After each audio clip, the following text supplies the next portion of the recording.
No, we're okay. You're okay? We're okay. We can probably move this a little bit. Oh, no, you're fine. Do I flip it? Yeah, you flip it with that. We're not participating. We're gonna get up.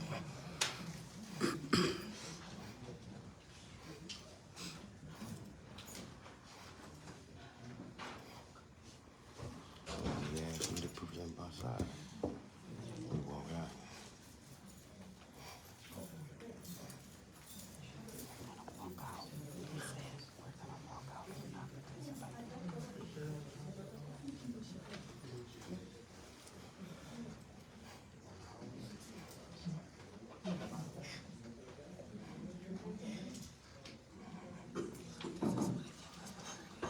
I don't think so. I don't think so. They doing stuff jacked up. It's ridiculous.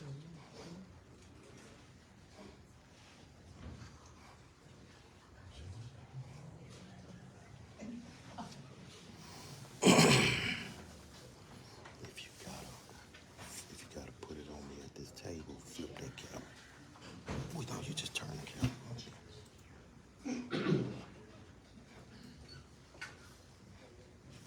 Okay, if I could have your attention again, at this time we will reconvene in open session for consideration and possible action on matters discussed in closed session.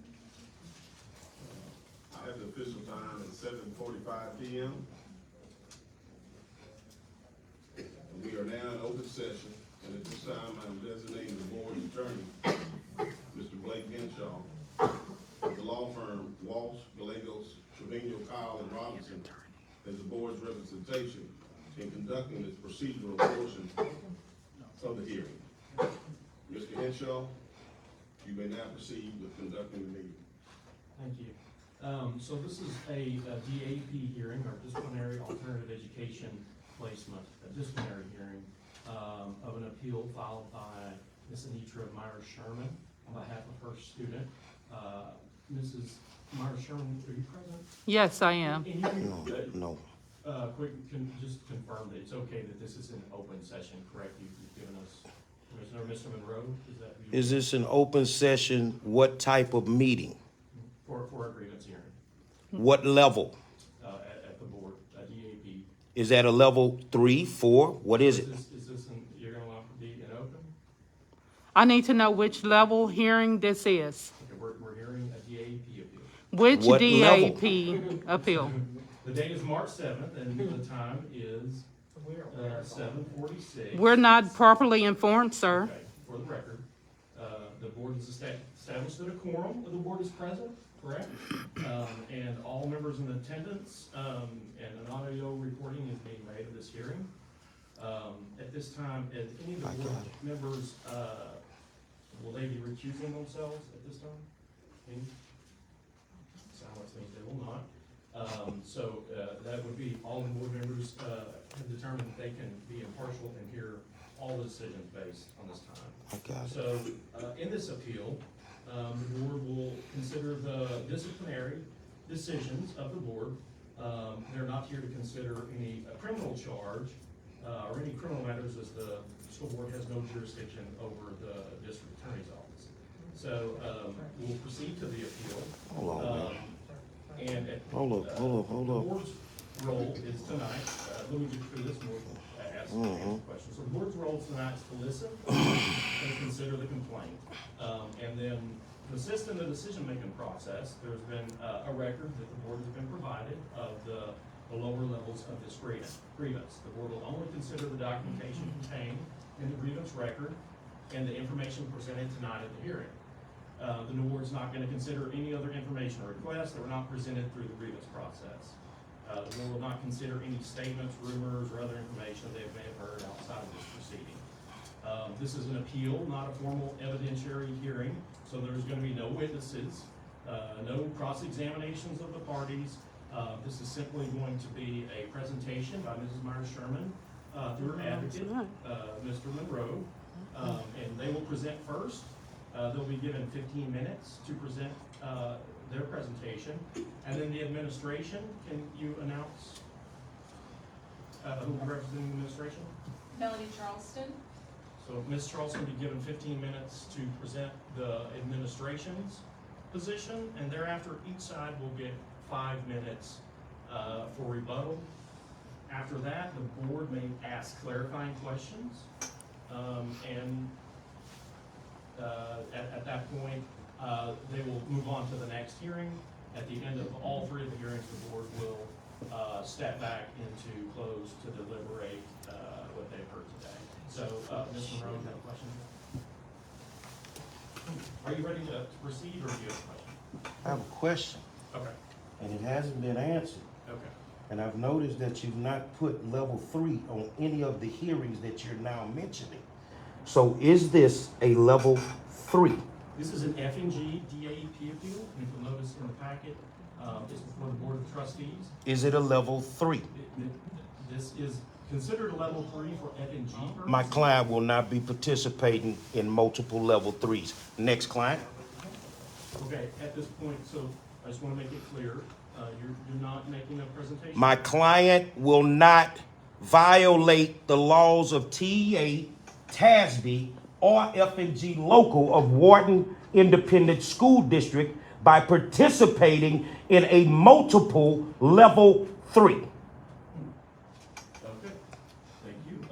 Administration, you may now proceed.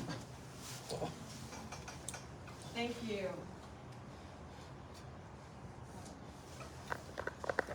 Mr. Hearing Officer, members of the board, I hope to bring some clarity to what is actually going on here. So just by way of background, your student code of conduct is required by Chapter 37 of the Texas Education Code to provide methods and options for managing student behavior and imposing discipline. It has been adopted by the Board of Trustees and, as required by Chapter 37, defines misconduct that may or must result in a range of disciplinary consequences, including DAEP, which is your disciplinary alternative education program. So the district has discipline authority over a student at any school-related activity, regardless of time or location. So the district does have disciplinary jurisdiction over the incident that occurred on October 8th. So you do have a local record that's in front of you, and you will note that your Wharton Isd student code of conduct particular excerpts are behind tab 16, and I just draw that to your attention that you can certainly review during your deliberations. But under that student code of conduct, and consistent with Texas Education Code 37.006, on page 25 of that student code of conduct, it lists the reasons why a student must be placed in DAEP. And the first 2 are when the student engages in conduct punishable as a felony or commits an assault under Penal Code 22.01. And on the last page of the student code of conduct it's in the local record on page 40, it defines what an assault is. And I've also have that I will, for the record, just want to use, it's not in the local record, but it is the definition of assaultive offensive. If there's no objections, I would just like to. I object. You said no information that wasn't prior to the record should be presented. And these are all allegations. No problem, because the definition of assault is within the student code of conduct that's in your local record. And so this, what the students are alleged to have engaged in is That's better. conduct that is punishable as a Let her talk. Let them hang themselves. Because it was against a public servant. On page 26, the process for a DAEP removal, there is a conference that is held within 3 school days after a student is removed. And really, in terms of the due process of what's required when discipline such as DAEP is imposed, there is a conference in which the student is advised of what the reason that there is a recommendation for a DAEP removal. And the student is given an opportunity to share their side of the story. She ain't proved nothing. Each of these students This is had, ridiculous. had this particular conference? 3 times. Don't I would participate. ask that you might admonish the other side. I did not interrupt. Yeah, that, if we just not interrupt, the presentation. The same, you need to be consistent because you're not being that. I know that's your business partner, but you're not being that. If we could just please keep from interrupting. I'll take care of my client. I got it. Thank you. Yes, sir.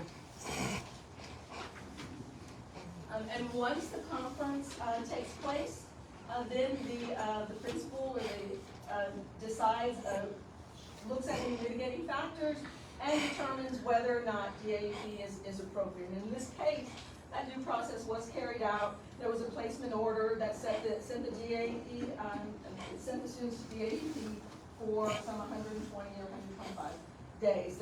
Page 27 of that student code of conduct, and the reason I keep referring you to the student code of conduct is because it's controlling. You have a school district has the authority to discipline within their student code of conduct. That's given to them by the Texas Education Code.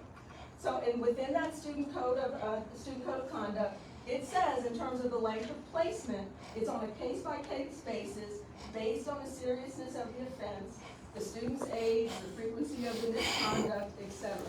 And the maximum is generally 1 calendar year. So by your student code of conduct that you all adopted at the beginning of the year, you have said that there is discipline authority up to 1 calendar year. Now also Don't worry within about that it. student We're code of good. conduct, it talks about discipline appeals. And it talks about appeals for when someone has been sent to DAEP, and it talks about a level 1, it talks about a level 2 with the curriculum and instruction person, and it talks about a level 3 with the superintendent. No, it Because doesn't. it does not clarify that the superintendent is the designee of the board for all discipline, the determination was made as it says in your F&G local policy. There should be an opportunity for the grievance to have their grievances heard before the board. And that's why we're here today. Now, if they choose not to have it heard, before the board, that's fine. But what I want to say to you is So that what- I want to assure You ever moved the you all goalpost? that there was at every turn there was a She can't even there get was it right. There was actually at each turn, Principal Chandler, the administrators beyond that, took time to ensure that there was due process, that they were in a You violated due There was process. a lot going on October. There was a lot going on that night. There were statements that were taken that night, and I want to make sure that it's clarified. When we talk about 2 different incidents, what happened was there was one incident that in the same location, in the same portable, that involved coaches, some of which are related to Principal Chandler and another student. None of that is before this board. Nothing that the students who were disciplined that's before this board. These 3 disciplinary. I really want to battle None her. of that I'd had chew her up. anything to do with that first instance. What happened was, in very close proximity in time, there was a second instance that happened in which Coach Jennings, their allegation was Coach Jennings was assaulted. The students who are before you tonight, this one, you take them one at a time. They were looked at individually in terms of their participation in an allegation of assault against Coach Jennings. And so what I would refer you to, one reason that you'll notice there are statements from Coach Patton and Coach Mathis listed as number 12 and number 13 in the local record. And it says October the 27th, and that's when these statements were taken. The reason is, for all these statements that were taken the night of, there was an appeal of the discipline, and there was an appeal in front of Mr. Chandler. And the parent had questions about what really happened. So the principal went back and he said, look, I need to talk to these two gentlemen who made statements, and you need to tell me what exactly you saw. And so I would refer the board, as you deliberate, that you look at these two statements and the clarity in which they describe the student that we're talking about tonight, how they are very clear that they saw that student punching at Coach Jenkins. Based on that information, that, the information went, as I understand it, ultimately went to the DA. The DA decided probable cause for arrest. Don't let it get on The you. DA decided there was probable cause for arrest. It obviously was punishable by, as a felony, and that's where they are in the judicial system. We have nothing else to do with that. That's the individual who was assaulted. That is his case with the DA. The school district is not prosecuting that case. What the school district was charged with doing is seeing, was the student code of conduct violated? And if the student code of conduct was violated, was this a discretionary mandatory JEP placement? This was something that was, it was an assault that was punishable as a felony, therefore it was mandatory JEP. And they made an assignment within the discretion of your student code of conduct. And that is essentially what happened. So this is an appeal. You are not sitting as a tribunal of fact finders. This is an appeal. And so you are here saying, was there a reasonable basis for which the decision for JEP and what the placement was made? And so we would argue that there was a reasonable basis for that belief, and therefore we would ask that you would deny this appeal and uphold the administration's decision. Girl, bye. Come on now. Let me battle. Mr. Monroe, I'm going to give you the opportunity if you'd like to. Brother, my brother, I'm sorry. my client is not participating in a second level 3. I'm saying it loud enough to make sure the recorder gets it. Great. I appreciate that. So, as the agreement is not participating, then that will conclude this particular hearing. So at this point, we'll move forward with the next What's your hearing. name? Omari. I'm a battle. Tear her ass. This hearing appeal was brought by Ms. Sherilyn Haynes. That's you. On behalf of her student.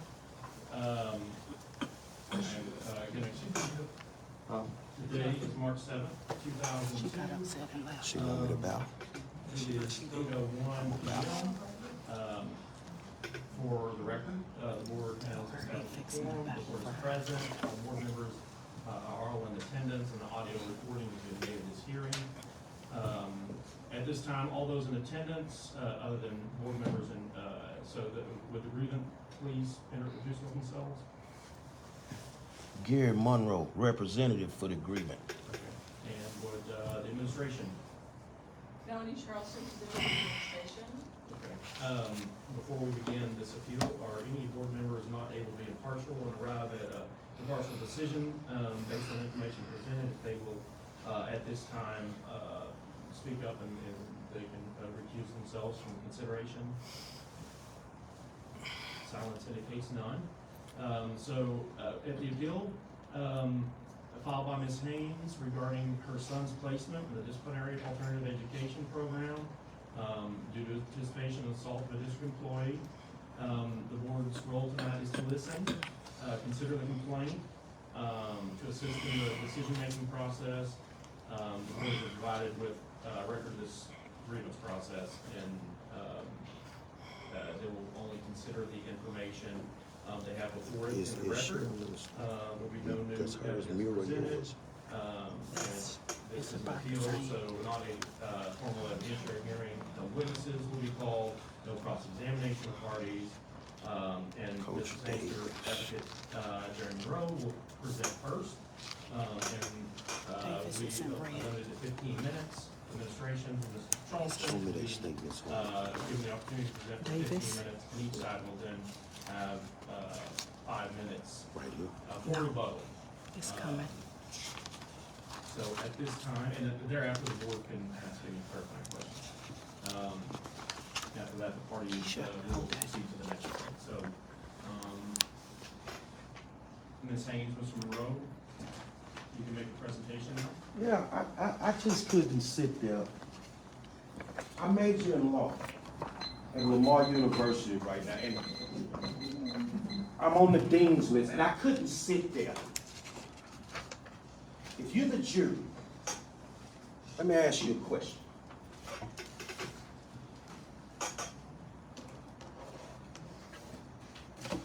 When is opposing counsel going to prove her case?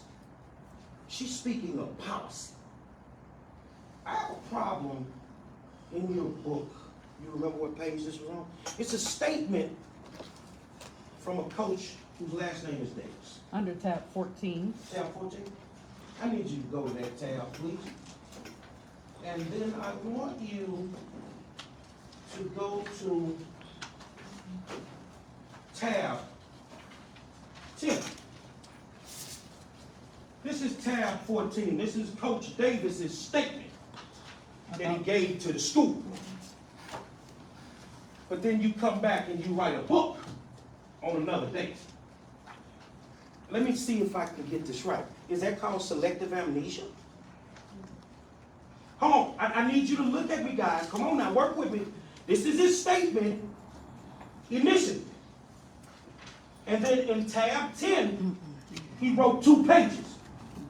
What's the problem with that? You know what the problem is?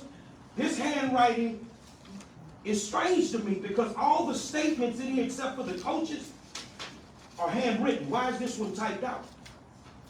On this statement, and according to legal documents, we're an attorney, it should be initialed if it's his statement.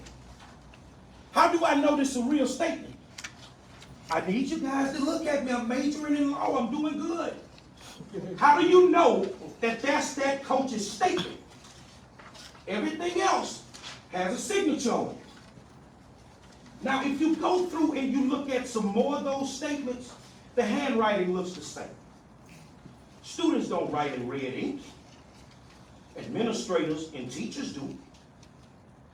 Also, when you go through the book, tell opposing counsel to prove that they assaulted somebody and stop speaking policy. Because there's nothing in this book, according to every statement that you'll look at, that mentions these 3 boys. They mention another kid. This is an open hearing. I will not say that child's name. Show me the statement that incriminates those 3 kids. Another thing, you have a coach in this book, and you say, well, this pertains to certain coaches and certain incidents. I'm here tonight to tell you, you put everything in one book. So ain't nothing off limits to me if it's in this book. This coach here was physically assaulted. He was, according to what we understand, he was kicked, punched, and bit. Where the pictures of the bite marks? Where the pictures of the bruises? If I go over here and slap one of these women right now, the first thing law enforcement gonna do is take a picture of her. You have no pictures. Well, undoubtedly he wasn't hurt because normally a black eye stays with you about 2 weeks. You were back at work. You weren't suspended according to district policy while an investigation was going on. You were allowed to stay on the campus and take the investigation. Oh, I think I'll be a good attorney because I need you, as you guys go through that, I've been through it thoroughly. All I see, is it okay, board president or attorney, if I say the initials of the kid? Yes. The only kids you see mentioned in here is JJ. What other kids? When you see the physicalities, it says JJ. So my question now becomes, did JJ go to alternative school? No. Because you found a scapegoat. You found a scapegoat. And you know what's so bad? We're talking about the process. I found it very strange that when you started the meeting, you wouldn't say level 3. And he knew exactly why you wouldn't say it. When you went to closed session, how was that conversation? Because you can't have two of them. And you decided that you would. So that tells me that I will run for school board again. Because incompetent, and I don't care if you get mad and move against me, incompetent school board members should not allow certain things to happen. I know every one of your rules and procedures. You have one employee that circumvented the system of F&G local. No matter how the council tries to paint it, it's a 1, a 2, and in front of the board. Next week I have a level 3 hearing. My client is a billy goat named Birch. And I'm going to get justice for that goat. But it's going to be done the right way. You have the ability tonight to set your feet down as board members and do the right thing. I once told a superintendent, all you got to do is hold them accountable. When they mess up, make them own it. This whole process has been messed up. It's been messed up from day one. The same way you walk in here and you say, should they recuse themselves? You said that because there may be a conflict of interest. If somebody did something wrong. You don't feel a conflict of interest? Is a principal hearing the level of a grievance that pertains to his blood brothers? That's a conflict of interest. Now in here, you'll look at me and you'll tell me I'm going to do what I want to do. But I'm telling you in a court of law, you're going to have to explain that to a judge. And I'm not going to state court, I'm going to federal court. I love going in there. Bottom line, I'm not trying to intimidate you. What I'm trying to make you understand is I wanted to sit in your seat. They even got people all over Texas because I'm running for state rep say Monroe will be the best education commissioner of all time. Why can't you just do what's right? This ain't about color. This is about what's right. And if it's about color, let's talk about the black and the white of F&G local. It was circumvented. And if a child does something wrong, you can best believe I'm not going to be sitting at a table representing if he did something wrong. Not going to happen on my watch. But this has been cooked up. It's been cooked up. So if we end it tonight in here, I'm good with that. But that ain't the end. Because you're going to have to explain this in the court of law. How these handwritings look the same. How this coach, you done got beat unmercifully. And all you wrote was 5 lines. And it don't even incriminate none of the boys. It only mentions JJ. So is it true? JJ didn't get suspended because he was a star football player and his daddy threatened to take him out the team? I know that to be true because his father signed an affidavit and said that's exactly what he told the coach. So now we go find us 3 proxies. I don't know if you know what the Central Park 5 is, but it took a long time for them kids to get their life back. You now sit in that jury box like they did for them 5 boys. And you telling me you're going to go home tonight knowing that you made the right decision when you see that not only the principal, but the superintendent violated state law. But you know what? You good with him. And you know why you good with him? Because he going to do exactly what you tell him to do. We can solve it here, or we can drag it on. How you want to do it? How much time I got, young man? 6 minutes. 6 Okay. seconds. Or we going to drag it on? See, death can come one of 2 ways. You can have it slow, or you can have it fast. When the school district violated my rights, they thought they were so powerful.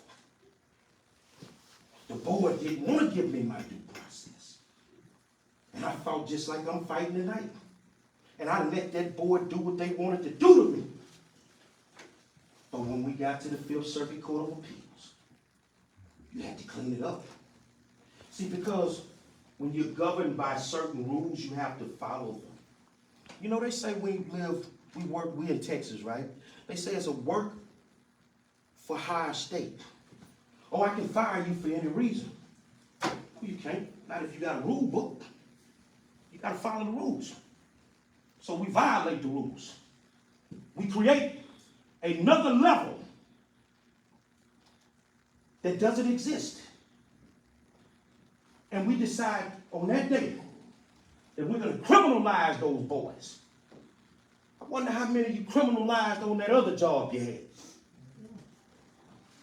Black boys, white boys, Latino boys have been thrown away from DAEP. And in my heart, I've always believed that the school to prison pipeline would not exist if the school system wasn't in bed with the prison system. You're sending them now. You're taking the future away, because if we can solve this here, we're going to walk it out of that courthouse. Either way, God ain't going to let them go. You have the right tonight to do what board members are supposed to do. Lord, I wish I was sitting in your seat. You know why? Because I really know the keys to fixing education. But they'll never let me sit there because I know where the dead body's buried at. I know all the corruption. So my question to you, are we just going to hear about how the process works? Or are we going to go by what's in this book? This is your book. This is what you gave us. Show me her son's name on those statements. Show me my other client's son's name on those statements. Redaction or not, we know what the redacted portion is. It's not their names. So how you gonna convict somebody and you ain't proved your case? Oh, I know opposing counsel gonna stand up and I got a degree. You ain't got but like 7 more months before I get in that courtroom, walk circles around. You didn't prove nothing.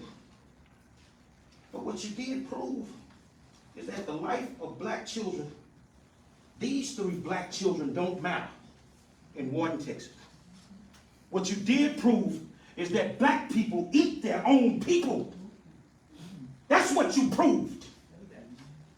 That's what you proved. You set the example if you're a strong black man.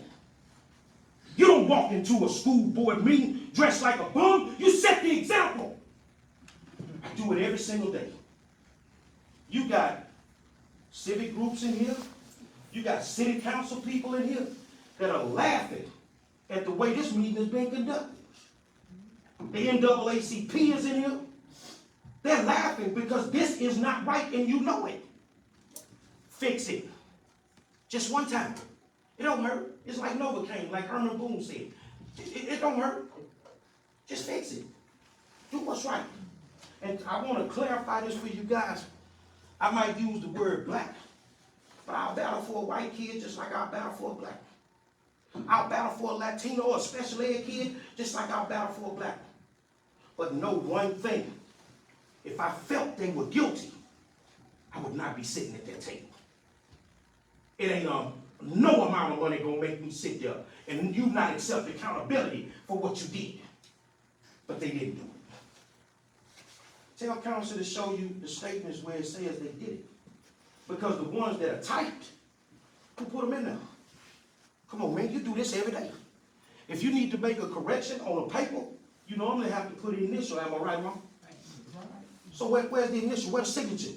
So we just stick this in here and we good with it. But I tell you this here, and I'm going to leave you alone. God told me to tell you something. Make the wrong decision, and he's going to bring hell on earth to Wharton, Texas. And they will tell you that know me. When God tells me something, I tell you, you better take it to heed. Do what's right. If they did it, do what you need to do. But if they didn't do it, and she can't prove that they did it, fix it. It ain't hard. But I couldn't sit there no more and listen to this. I couldn't sit there. We went over policy. But I'm proving to you that things weren't done right. I'm proving to you statements are false. But I'm proving, and I can't sit there like that. I can't. This is a miscarriage of justice.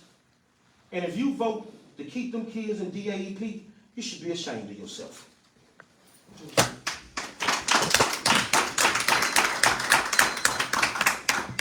Ms. Monroe, the administration, Ms. Charlton, will now have 15 minutes. Thank you.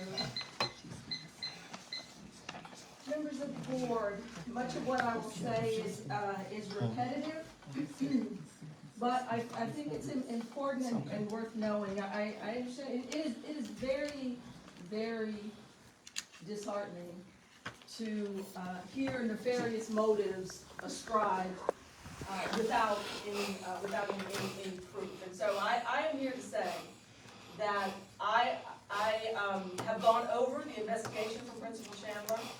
Who's a liar? He had a reasonable basis for which he believed that there should be a DAP assignment.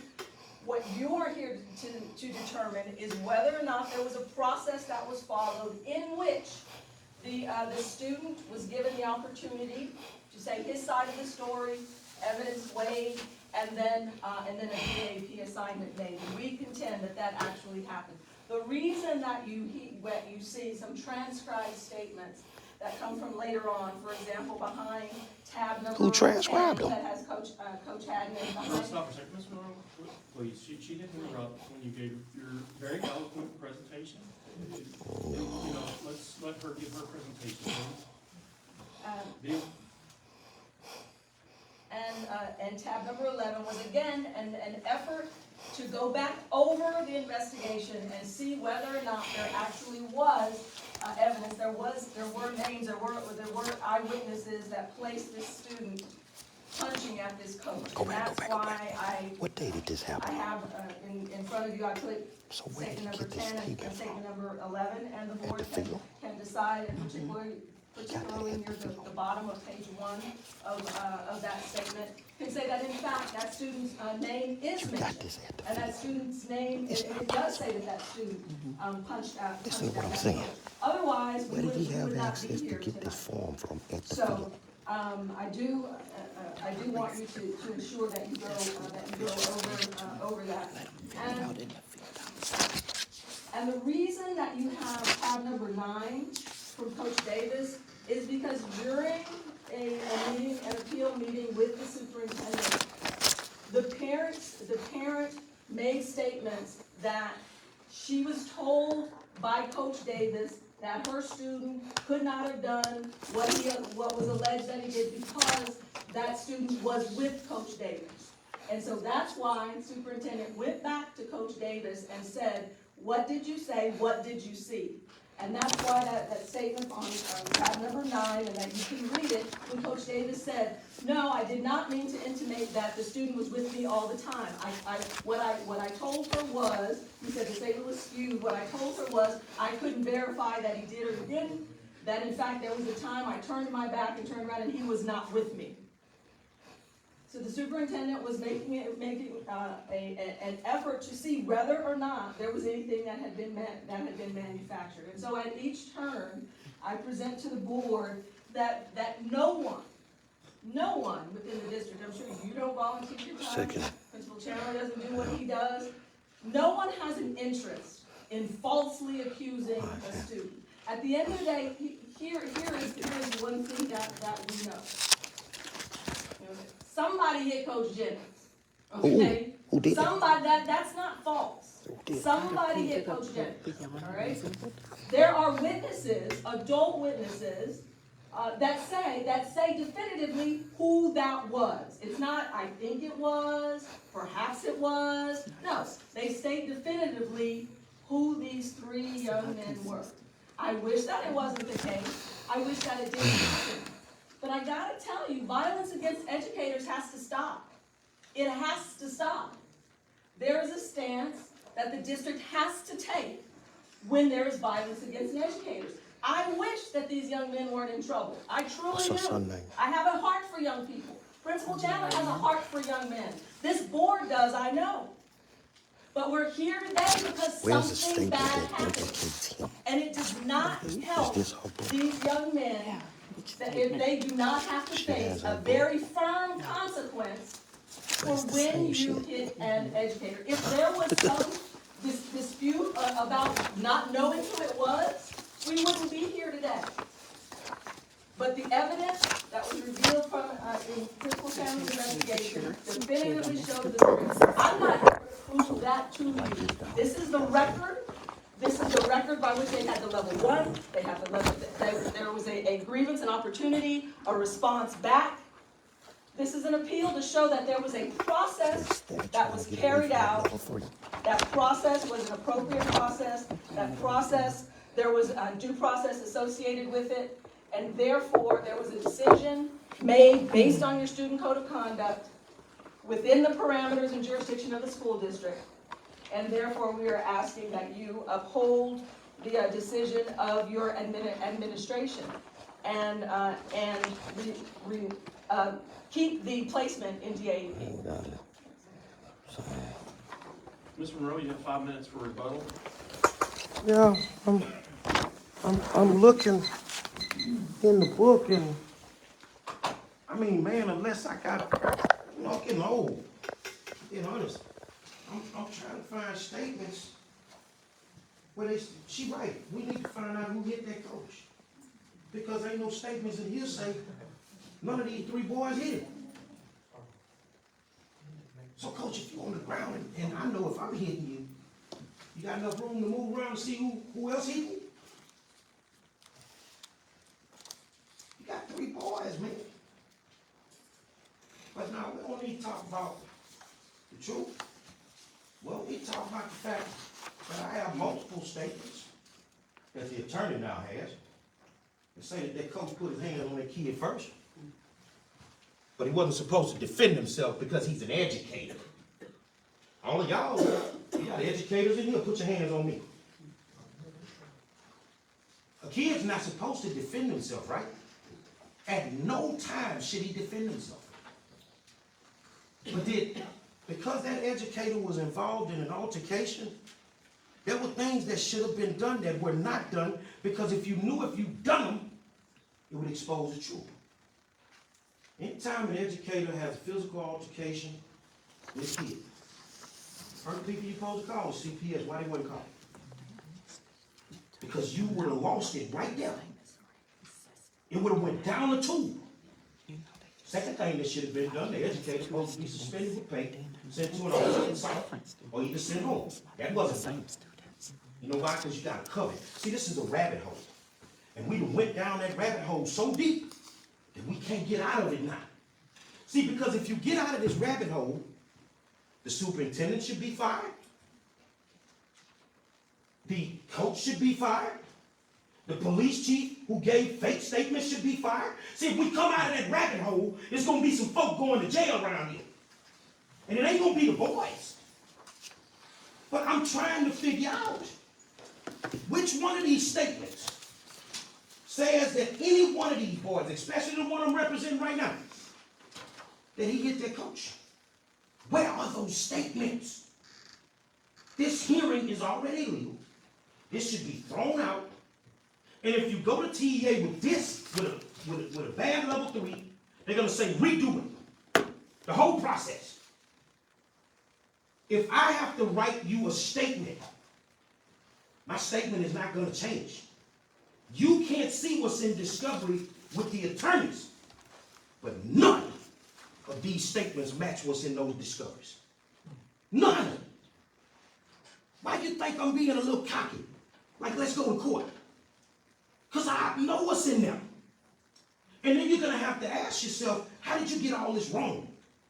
If a kid violates the policy, the student disciplinary policy, they should be punished. And that's the same thing that happened to me when I was going to school. When I messed up, I got punished.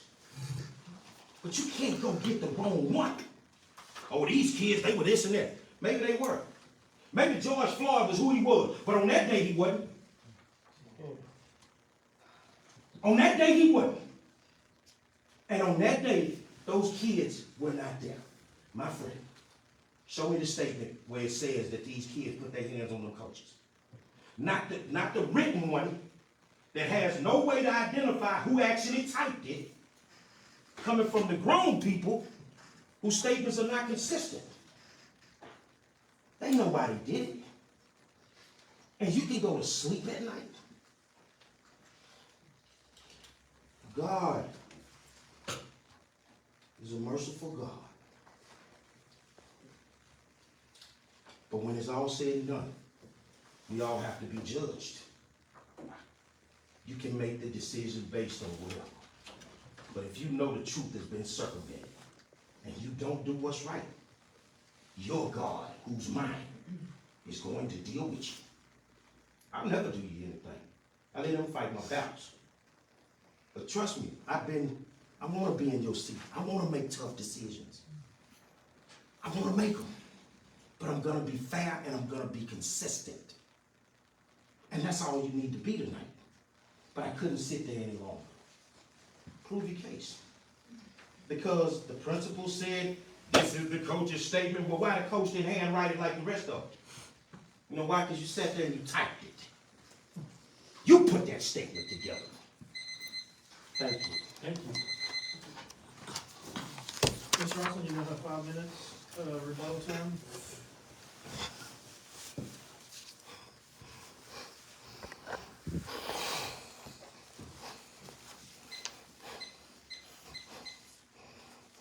I'm tempted not to say anything because,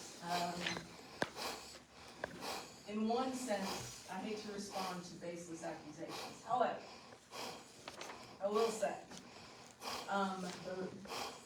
just for the board's knowledge, the statements, the later statements from Coach Hatch and Coach Matthews are typed because they were recorded and it's a transcription of that recording. That's what it is. So, and again, it is up to the prior faculty, Principal Chandler, to decide whether and who to believe. But I will also say that in those statements, again, when you say show me who said, those names are listed. And I will also say, again, that there is another layer of looking at what the evidence was, and that's in order, that is to get a probable cause warrant for arrest. That was done. And so, yes, there are still pending charges. Okay? And so, but again, that is not what the school district is basing it on. They are basing it on the student code of conduct. There was a reasonable belief. There were adult teachers, coaches, specifically identified the 3 students that are the subject of the hearings today as the students who assaulted Coach Jennings. That's what this is about. It's pure and simple. That is it. And so, what you are really deciding is whether or not you support an administration that says it cannot tolerate violence against its teachers.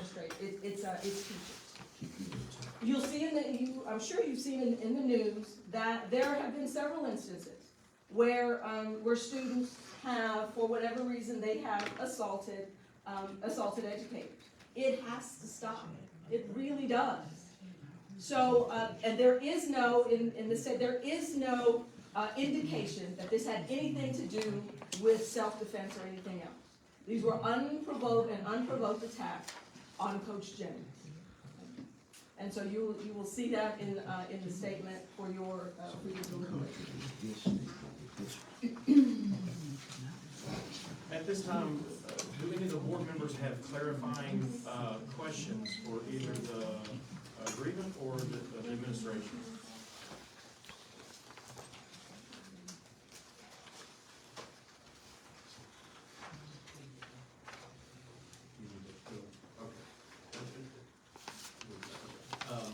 So no clarifying questions? Okay, we're gonna take a break,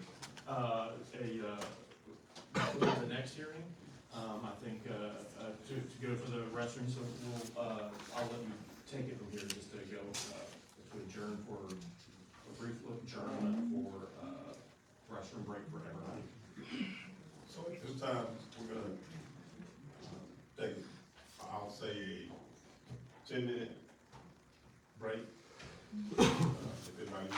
bathroom break, and, we'll come back at, 8:45, so it's actually 12 minutes, 8:45 p.m. I have the official time right now, it's 8:33 p.m. Thank you. Recording stopped. You can stop.